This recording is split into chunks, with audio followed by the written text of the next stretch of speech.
Kalian tahu nggak kalau dulu ada cerita tragis tentang pernikahan dua putri kembar dari Kediri. Rencananya mereka bakal menikah dengan dua putra dari Adipati Lamongan. Pernikahan dua anak kembar ini nggak berakhir bahagia. Malah muncul pamali kalau orang Lamongan nggak boleh nikah sama orang Kediri. Atau enggak pernikahan itu nggak bakal langgeng.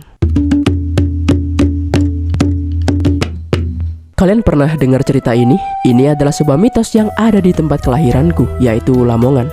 Jujur, aku sih kurang setuju ya kalau disuruh percaya sama hal-hal berbau pamali gini. Karena hal semacam gini tuh kembali lagi ke diri kita masing-masing sebagai yang melaksanakan. Oke, Alkisah diceritakan kerajaan superpower yaitu Majapahit udah mulai melemah karena banyaknya perang saudara. Kayak Majapahit itu di mata negeri-negeri yang mereka kuasai itu udah nggak serem lagi. Salah satu daerah yang ada di bawah kuasa mereka adalah Kediri. Kediri berniat buat melakukan penyerangan dan pengepungan kepada Majapahit.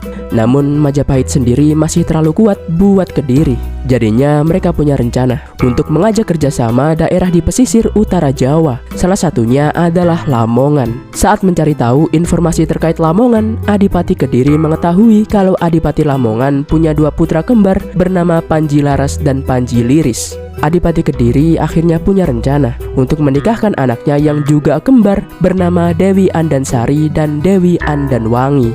Kebetulan? Kurasa enggak. Menurut beliau, ini adalah langkah yang tepat untuk membentuk koalisi dengan Lamongan. Direncanakan Kediri dan Lamongan akan memiliki ikatan kuat setelah pernikahan ini. Berangkatlah Adipati Kediri ke Lamongan untuk membicarakan hal ini. Tapi Adipati Lamongan awalnya bimbang banget. Jika ia menerima pernikahan ini, akan banyak hal buruk yang terjadi. Kayak Majapahit yang akan marah kepada Lamongan dan lainnya. Setelah negosiasi yang alot, akhirnya Adipati Lamongan memberikan 3 syarat kepada Kediri. Yang pertama, Dewi Andansari dan Dewi Andanwangi harus memeluk agama Islam. Kedua, pihak keluarga perempuan harus datang melamar kepada pihak laki-laki, atau pihak Kediri yang harus datang melamar ke Lamongan. Dan yang ketiga adalah pihak perempuan harus membawa gentong air dan alas tikar yang keduanya harus terbuat dari batu. Pihak Kediri pun dengan senang hati memenuhi 3 syarat tersebut. Singkat cerita, datanglah saat yang telah ditentukan. Panji Laras dan Panji Liris dengan ditemani oleh Ki Patih Sabilan diperintahkan untuk menjemput rombongan Kediri di perbatasan Lamongan. Kebetulan pada saat hari lamaran, Lamongan sedang dilanda banjir yang lumayan dalam, sehingga Dewi Andansari dan Dewi Andanwangi harus mengangkat kainnya sampai ke paha.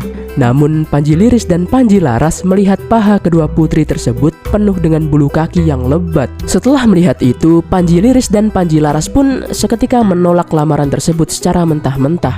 Bahkan memerintahkan rombongan Kediri untuk pulang aja. Mendengar ucapan tersebut, Dewi Andansari dan Dewi Andanwangi pun merasa terhina dong. Dan yang lebih mengerikannya lagi, mereka pun dengan nekat menghabisi diri mereka di depan Panji Laras dan Panji Liris. Warga Kediri yang ikut pun seketika mengamuk seada-adanya. Ki Patih Sabilan yang gak tahu apa-apa pun ikut menjadi korban amukan warga Kediri. Tak sampai di situ, warga Kediri pun mempura-porandakan kota Lamongan karena udah menghina warga Kediri dan membuat putri kesayangan mereka tiada. Dan tentu saja, Panji Liris dan Panji Laras juga ikut menjadi korban amukan warga Kediri. Warga Kediri yang mengamuk akhirnya sampai di pendopo Kadipaten Lamongan, tempat di mana Bupati Lamongan juga menjadi korban. Sebelum menghembuskan nafas terakhirnya, beliau mengucapkan bahwa anak cucunya kelak tidak boleh ada yang menikah dengan orang Kediri. Itulah sedikit kisah dari Lamongan dan Kediri. Gimana menurut kalian? Urusan percaya nggak percaya sih urusan masing-masing ya. Balik lagi ke diri kita yang menjalankan. Semoga terhibur dan untuk waktunya, matur nuwun.